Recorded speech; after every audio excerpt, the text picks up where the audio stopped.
Je suis dans la soirée, le canon le plus beau. Mais vous êtes là? Et bonne année! Eh oui, bonne année! Enfin, en espérant qu'elle démarre mieux que la mienne, parce que moi j'avais une gueule de bois, on aurait dit Pinocchio. Je vous souhaite que du bonheur pour toute cette année et que vous suiviez plein de mes explications. Allez, c'est parti! Fusion! Bonjour les padawans de la physique, Obi-Wan pour vous servir. Bienvenue sur la chaîne qui répond à vos questions. Et pour ce faire, laissez-les en commentaire et j'y répondrai lors d'une prochaine vidéo. Alors aujourd'hui, on répond aux commentaires de Break688 et on voit comment fonctionne d'alternateur. Alors avant qu'on parle d'alternateur à proprement parler, on va attaquer par le magnétisme, par les aimants pour être précis. Alors un aimant, ça crée ce qu'on appelle un champ magnétique. Et ce champ magnétique est lui-même composé de lignes de champ.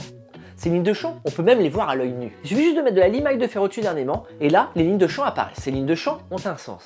Elles vont toujours du nord vers le sud. On va associer à cet aimant une bobine de cuivre. Imaginons que la bobine, c'est ma main gauche, et que l'aimant, c'est ma main droite. Si je pose l'aimant à côté de la bobine, il ne va rien se passer.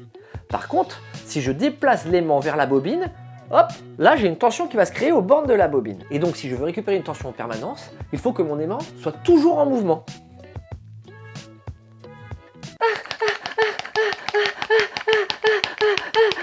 Je crois qu'avec un contenu aussi intelligent, vous êtes obligé de vous abonner et de laisser un like. En gros, ce qu'on vient de voir, c'est que quand on soumet à une bobine une variation de flux magnétique, il y a une création de tension. On peut donc avoir un générateur de tension à partir de ces deux éléments. Et il y a une loi qui régit ça. C'est la loi de Faraday. Qui nous dit que E égale moins dφ sur dt. Ça veut juste dire ce qu'on a dit auparavant, c'est qu'une variation de flux va créer une tension.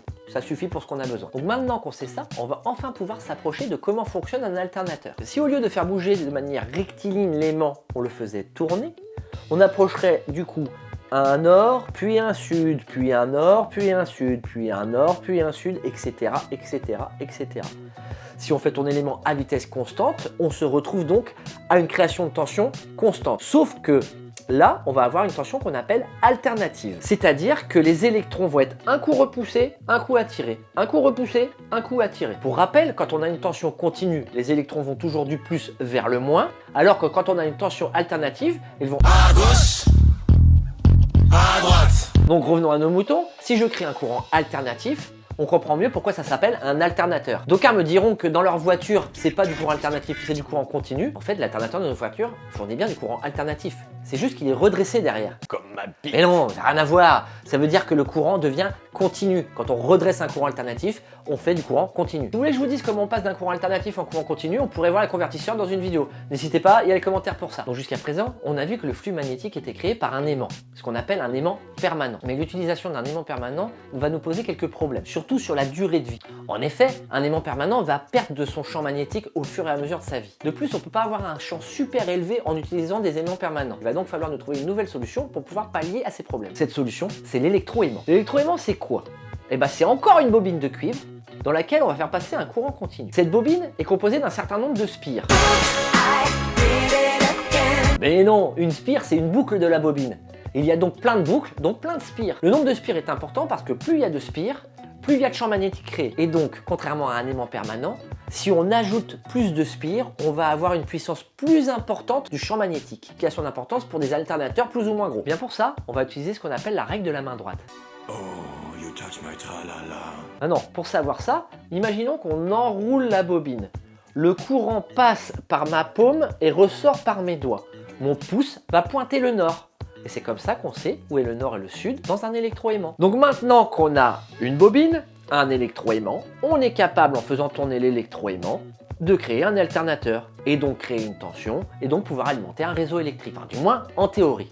Passons un peu à la pratique. Comment on peut créer un alternateur à partir de ça? Eh bien tout simplement, on va avoir une partie fixe et une partie mobile. On va s'intéresser d'abord à la partie mobile. La partie mobile, on va l'appeler le rotor, parce qu'il est en rotation. Le rotor, ça sera notre électroaimant. En électricité, ce qui va nous créer notre champ magnétique, ça s'appelle l'inducteur. Donc notre rotor est l'inducteur. Notre deuxième partie de l'alternateur, c'est ce qu'on appelle le stator. Le stator parce qu'il est statique, il est fixe. Ça va être notre bobine qui va créer la tension. Ça, en électricité, on appelle ça l'induit. On a donc deux parties, une partie qui tourne, le rotor, l'inducteur, et une partie fixe, le stator, l'induit. Mais il va falloir pallier à quelques problèmes et on va voir ça tout de suite. Déjà, il va falloir faire tourner notre rotor. Il va falloir faire tourner notre inducteur. Bien tout simplement, il va nous suffire d'accoupler notre rotor à quelque chose qui tourne. En général, dans une centrale nucléaire, comme on l'a vu précédemment, ça va être des turbines qui vont tourner et faire tourner notre rotor. Mais ça peut très bien être un moteur diesel, peu importe. L'important, c'est de faire tourner à vitesse constante. Ceci étant dit, on voit bien qu'il y a un problème quand même. L'inducteur, on a dit qu'il fallait qu'il soit alimenté en courant continu. Sauf que s'il y a des câbles qui arrivent directement dans le rotor, de fait que ça tourne, tout s'emmêlerait, tout casserait. Et puis là, Finito. il faut donc trouver une solution pour que notre inducteur soit alimenté électriquement, tout en restant en rotation. Pour ça, il y a plusieurs possibilités. On va en voir deux. Bon, la première solution, on va en parler très rapidement. J'en ai déjà parlé dans ma vidéo sur le moteur universel. C'est un tout petit peu plus maigre, c'était il y a quelques années, mais foncez-y si vous voulez savoir comment fonctionne un moteur électrique. Le système qu'on va voir, c'est le système de bagues et balais. Les bagues sont accouplées au rotor. On vient mettre des balais qui viennent frotter dessus, et le courant peut donc passer et alimenter notre bobine. Donc grâce au système bagues et balais, Les connexions se font, hein. grâce à ces solutions, on n'a plus de câble directement sur le rotor, donc plus d'emmêlement de fil, plus d'arrachement, on est tranquille. Le problème, c'est qu'on a un contact physique, il y a du frottement. Donc, les charbons, c'est comme ça qu'on appelle les balais aussi, vont créer de la poussière. Non seulement il faut faire un contrôle donc plus régulier des charbons pour voir quand les changer, et en plus la poussière peut encrasser notre rotor. Il faudrait donc trouver une solution plus facile d'utilisation. Mais il y en a une autre, celle qui est utilisée souvent en industrie. Cette solution, c'est la solution de l'alternateur inversé. Je vous explique. Eh bien, on a notre rotor avec notre inducteur. Dans l'axe, à l'autre bout, on va mettre un alternateur inversé. C'est-à-dire que ça sera un induit de ce côté-là. Et l'inducteur sera autour de cet axe.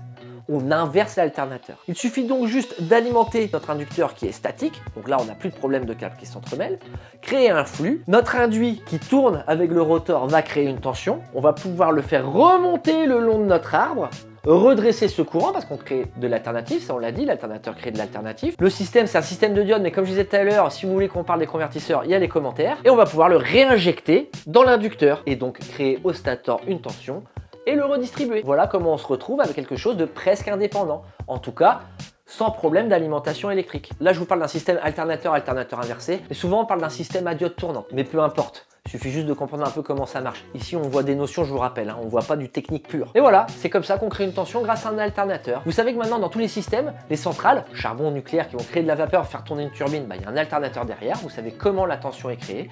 Ça marche le même principe, comme je disais tout à l'heure, avec un diesel. Ça marche aussi avec les turbines dans les barrages. Cette fois-ci, c'est la gravité, c'est l'eau qui va tomber et faire tourner les turbines. Ça marche aussi comme ça dans les éoliennes, etc., etc., etc. Pour le sujet de la prochaine vidéo, vous savez que les commentaires sont là. N'hésitez pas à me poser des questions. On verra pour y répondre dans une prochaine vidéo. C'était Obian qui vous dit que la science soit avec vous.